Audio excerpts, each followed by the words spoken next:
quiero que cuando en verano ahora lancemos la lectura de verano, vamos a leer por lo menos 6 libros en verano. Toda la comunidad estábamos impregnados de ese sabor y de esa energía que brotaba de ese libro. Como queda en la lectura también, sobre todo en la literatura dominicana, quedan plasmadas, y ahí sí quiero hacer una salvedad, cómo quedan plasmadas parte de nuestra historia, ¿no?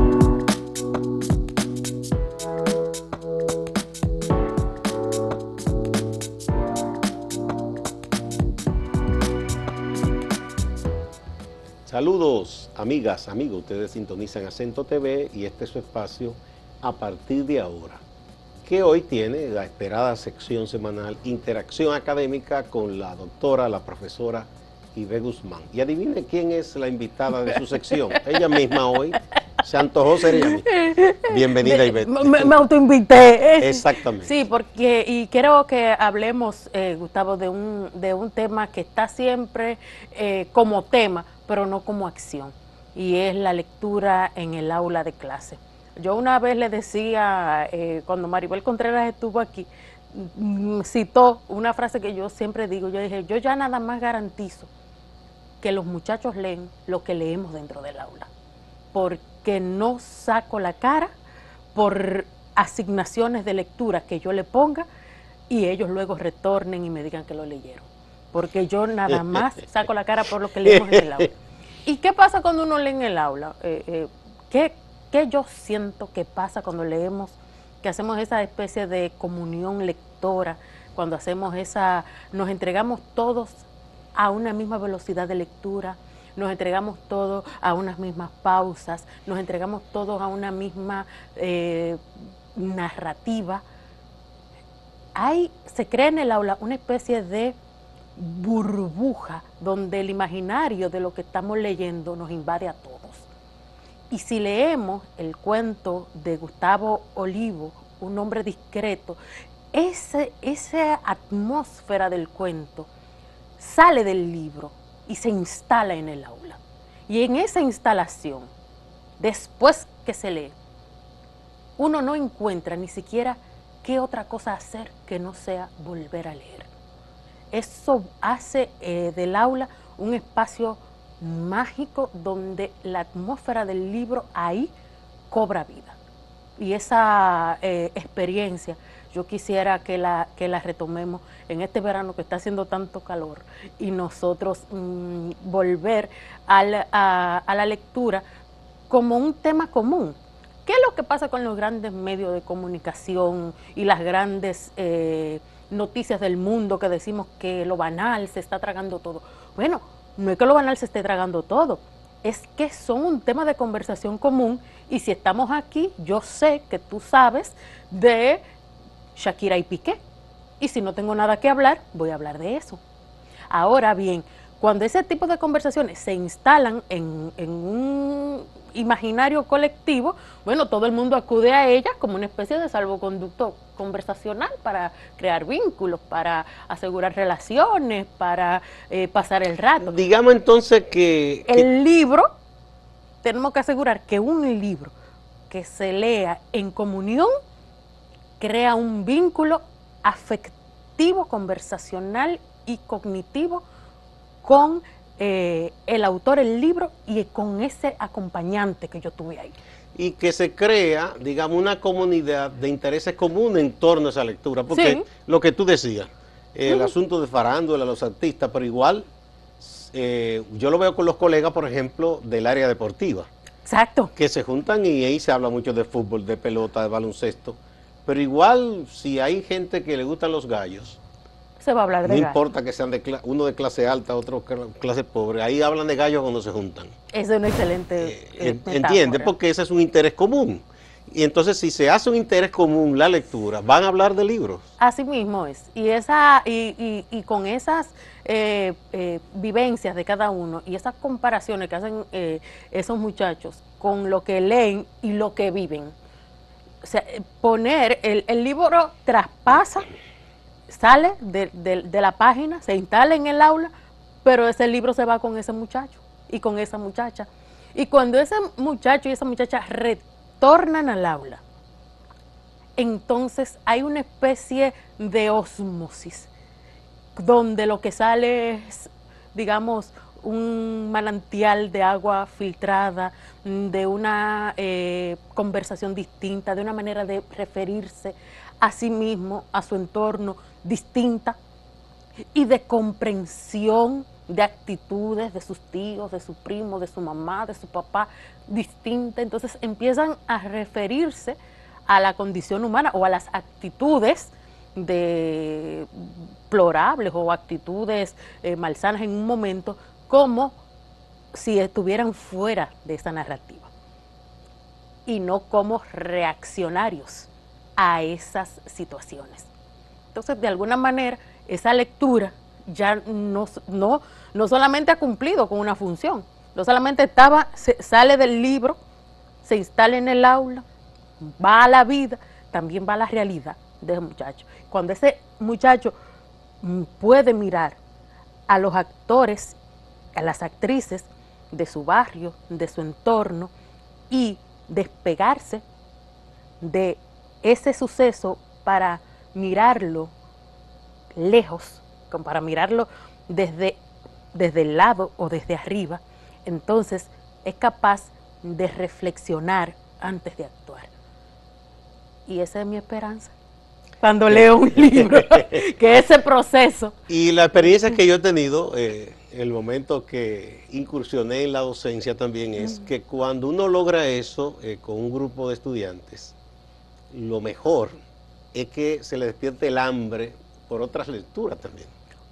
Una vez que se comparte una y le gustó, ellos la interpretan y le hacen incluso ver al autor, si es que va a una conversación, cosas que el propio autor no ha reparado mucho en ellas.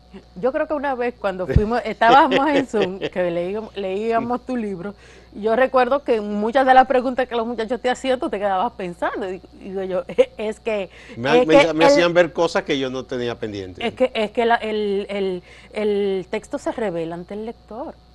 Y esa digestión lectora crea resultados infinitos en tantos lectores haya.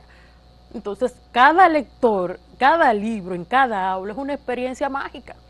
Y si nosotros decidimos hacer de eso una cultura, mira, no podemos asegurar, bueno, yo por ejemplo, quiero que cuando en verano ahora lancemos la lectura de verano, vamos a leer por lo menos 6 libros en verano. 6 libros. Vamos a leer semana tras semana, vamos a leer 6 libros. Como las horas de verano son bastantes horas, son el doble de horas que en un semestre regular, leemos en clase. Y en esa lectura de clase, en esas, luego conversar sobre esos libros, darle importancia a esa lectura, sacar el resultado de esa digestión lectora y ponerla en común con el autor, con otro lector, compartir experiencia, ponernos al mismo nivel que nuestros muchachos. ¿Qué tú leíste? ¿Qué tú comprendiste? ¿Con qué tú lo relacionas? Bueno, yo lo que leí, yo lo que lo relaciono, y en esa conversación también se crean unos vínculos distintos. Ya el profesor deja de ser un profesor, ya el profesor es mi colega de lectura, y cuando yo lo vea por ahí, si lo vuelvo a ver, entonces a lo mejor no le voy a preguntar de una nota, o no le voy a preguntar, o me voy a hacer el que no lo vi, sino le voy a comentar de algo que estoy leyendo. Y ese vínculo es inquebrantable y dura para toda la vida. Así, uno lo recuerda con los propios maestros que uno tuvo, que influenciaron en uno para uno leer determinados textos o saber de la poesía, y así, eso queda en uno para siempre. Y tú sabes qué cosa más bonita, Gustavo, que te asocie un muchacho o una muchacha a un libro, que diga, ay, mira, con esa profesora yo leí Aura. Con esa profesora o con ese profesor yo leí Un hombre discreto. Con ese profesor o esa profesora yo leí 100 años de soledad. Esa asociación, recuerdo que a Andrés L. Mateo en la UAS lo asociaban mucho con Pedro Páramo, porque él siempre asignaba a Pedro Páramo. Entonces, sí, Andrés, Pedro Páramo. Entonces, esas asociaciones son son geniales. Sí, así es. Sí, se me llegan nombres de mis maestros y los autores. ¿Sí? Recuerdo a Abel Fernández Mejía, que casi nos combinó a leer Solo ceniza hallarás bolero de Pedro Vejez. Luego que vino aquí al país Luis Rafael Sánchez y hubo un conversatorio sobre la guaracha del Macho Camacho, cómo fuimos ahí. Y eso, todo el mundo salió a buscar el libro y ya esos nombres de esos autores para uno no pasaban desapercibidos de ahí en adelante. Vamos a una primera pausa, Ivette, y retornamos.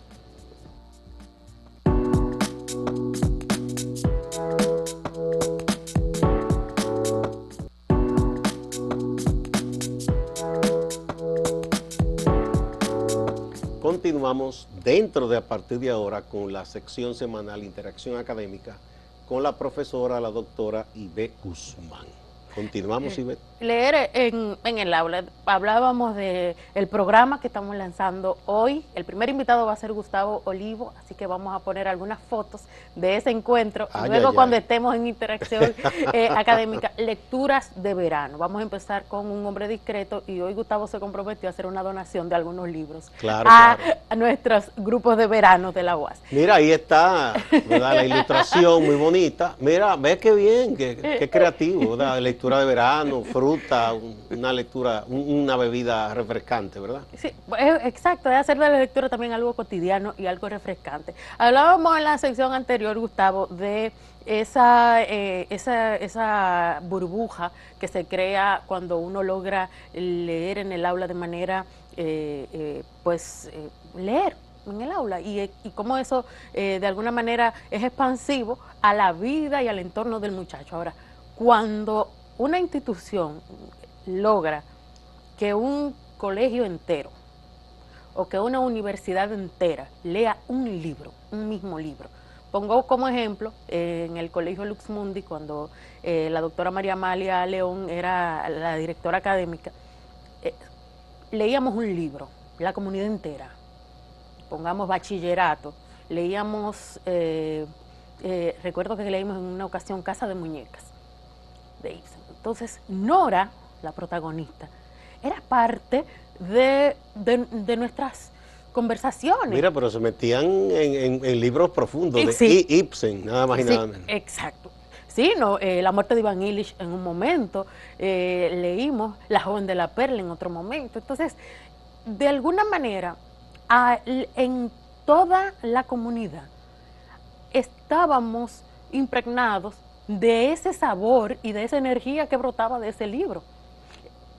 La joven de la perla, nunca más nosotros vimos a ninguna mujer que usara un arete con el mismo ojo, ¿no?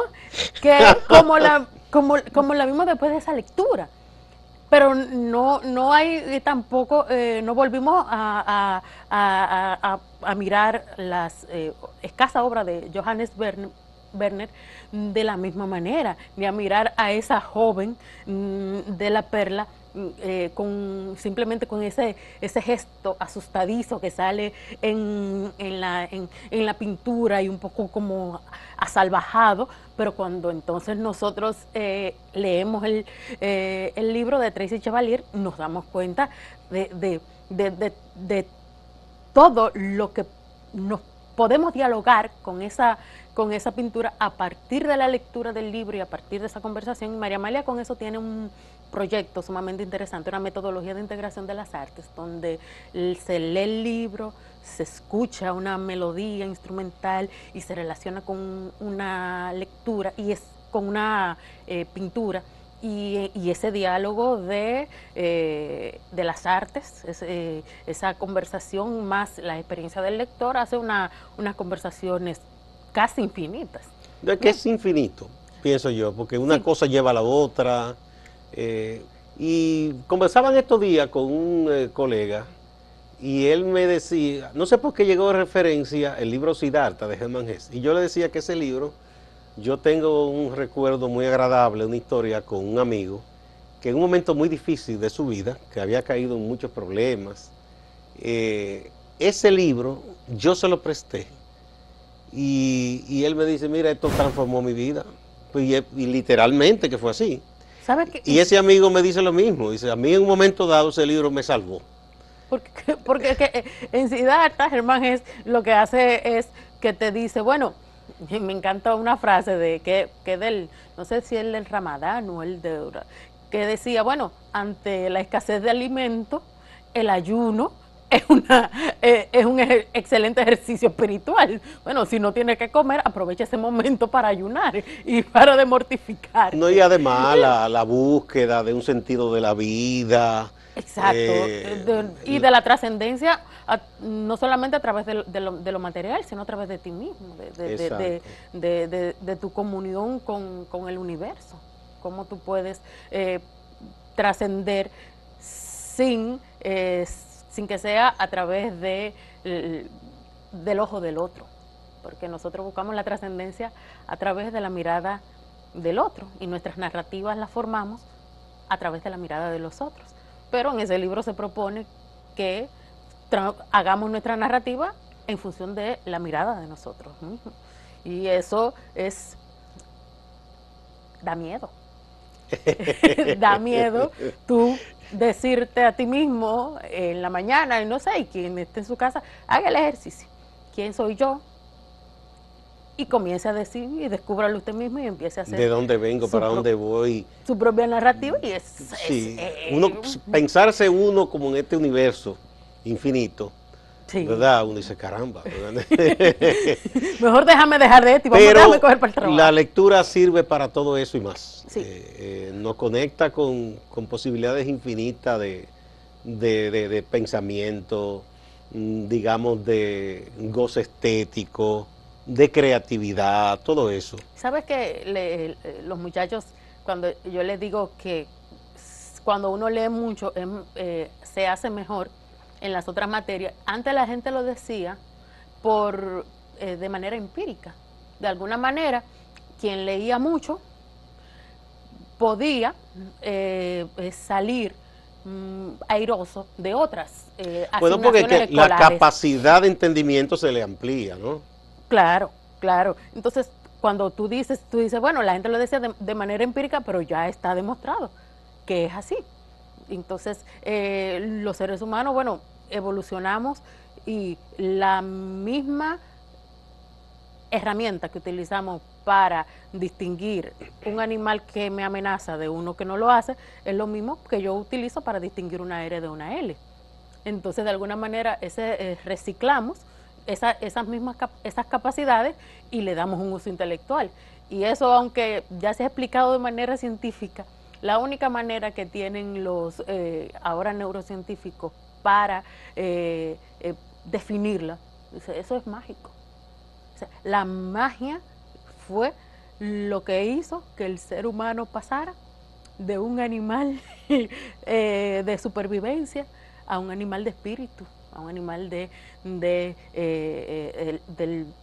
productor del logos, y cuando pudo producir la espiritualidad, cuando apareció el logos, todavía no sabemos cuándo fue. Y hay un meme que anda por ahí que dice, bueno, ¿y quién fue el que leyó primero? Y si leyó, ¿cómo sabía que estaba leyendo? ¿No? Y todavía no sabemos muy bien.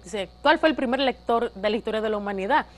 ¿O cuál fue el primer escritor o la primera escritora? De hecho, se habla mucho de los sumerios, de las antiguas civilizaciones en la India o China, de cuándo hubo esa primera expresión de escritura o de algún libro, si fue el Chuquín en China. Exacto, o si fue el famoso libro de los muertos. Exacto. O sea.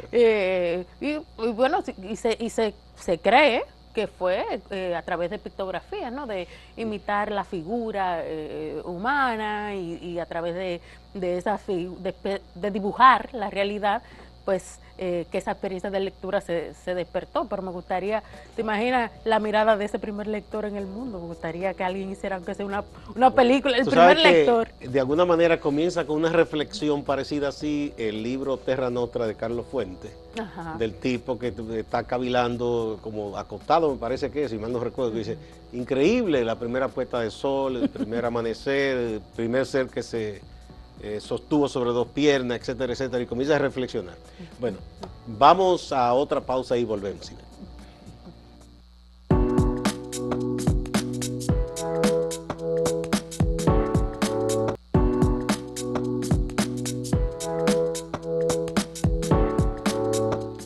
Doctora Ibe Guzmán, continuamos. Leer en el aula. Este verano vamos a leer 6 libros en el verano en la Universidad Autónoma de Santo Domingo. Tenemos nuestro logo que anda por ahí refrescándonos nos vamos a refrescar con la lectura y luego comentaremos la experiencia, para que esta experiencia sirva, no solamente a nosotros nos sirva, sino que también a ese maestro, esa maestra que lo quiera replicar, mirar en qué fallamos, en qué triunfamos, en cuáles libros nunca decepcionan, cuáles libros gustaron más, cuáles gustaron menos. También todo eso va a variar en función del lector, de los lectores, en función de la situación. Se ha leído mucho en estas etapas. Muchos maestros han recurrido a leer libros sobre pandemias. Yo pienso que... No me privo un poquito eso. Yo pienso, o sea, cuando estábamos en la pandemia, sabes que yo leí el ensayo sobre la ceguera de Saramago y pasó exactamente lo que pasa en las pandemias, ¿no? Este primer estado de desesperación, luego la adaptación y luego el retorno es que la gente quiere volver, por lo menos en términos inmediatos, y olvidarse de lo que pasó. Yo creo que estamos en esa etapa donde queremos, sí, eso pasó, pero ya eso pasó. Regurgitar la tragedia humana que fue la pandemia a través de lecturas y de otras experiencias. Yo pienso que yo estoy leyendo necesitaremos más años para... El libro que dejó sin concluir, Almudena Grandes, que dicen que fue su esposo que lo concluyó, que trata... un escenario imaginario. Exacto. Que en medio de la pandemia como que hubo un grupo que se hace con el poder y cómo controla el pueblo español con una serie de cosas, valiéndose del temor y de otras cosas y del miedo de la gente a volver como ese encierro y todas esas cosas. ¿Sabes que Luisa Navarro puso en un post al principio de todo esto? Ella puso, ha pasado que cuando vienen las grandes tragedias de la humanidad, lo que hace es que se robustecen los regímenes conservadores y la clase conservadora y los gobiernos adquieren mucho más poder, ¿no? Sí, porque a la gente atemorizada se le manipula más fácil. Exacto, y tú cedes parte del poder, como tú sientes que no tienes el control, tú cedes el control a un control conocido, ya experimentado, como el poder militar, como el poder gubernamental, y tú dices, bueno, lo voy a ceder porque es más seguro para mí. Estos son los que saben. Tremendo error. Bueno, sí, y cómo queda en la lectura también, sobre todo en la literatura dominicana, quedan plasmadas, y ahí sí quiero hacer una salvedad, cómo quedan plasmadas parte de nuestra historia, ¿no? Y en esa novelación histórica que hacemos, tenemos mucho que, a través del hábito de la lectura, saber cómo leer, ¿verdad? Porque si leemos la novela como historia y leemos la historia como novela, entonces estamos haciendo de ficción de lo real y realidad de la ficción, cuando son dos universos que, aunque confluyen en muchas, digamos, en algunos hechos, pero tenemos que sí aprender a leer la ficción como lo que es. Sí, leer ficción, aunque muchas novelas dicen que uno aprende más historia a veces leyendo algunas novelas pero sí, que leyendo la propia historia, pero sí, eso se logra con leer siempre, y volvemos a lo mismo, leer siempre en el aula y leer la ficción como ficción. Y luego, y ahí viene una autora argentina que ha hablado de la alfabetización académica y habla de cómo leer en cada área se lee distinto. Bueno, ¿cómo leo en historia? ¿Qué busco cuando leo historia? Bueno, cuando leo historia no solamente leo el dato, quiero que me confirmes el dato, ¿no? Con alguna evidencia. Ahora, cuando leo ficción, ¿qué leo cuando leo ficción? Bueno, leo los recursos, leo las, digamos, piruetas del lenguaje que hace el autor.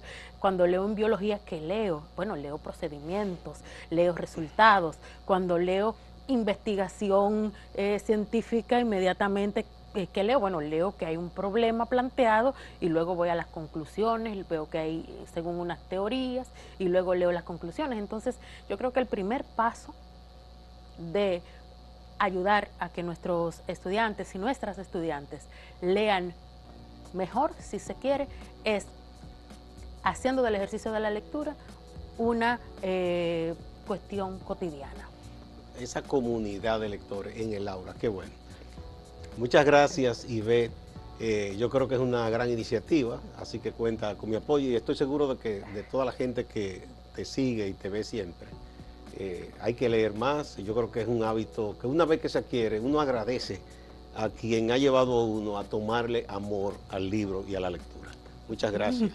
Igual a ustedes, amigas y amigos, no se vayan. Hay más en Acento TV y Acento Portal.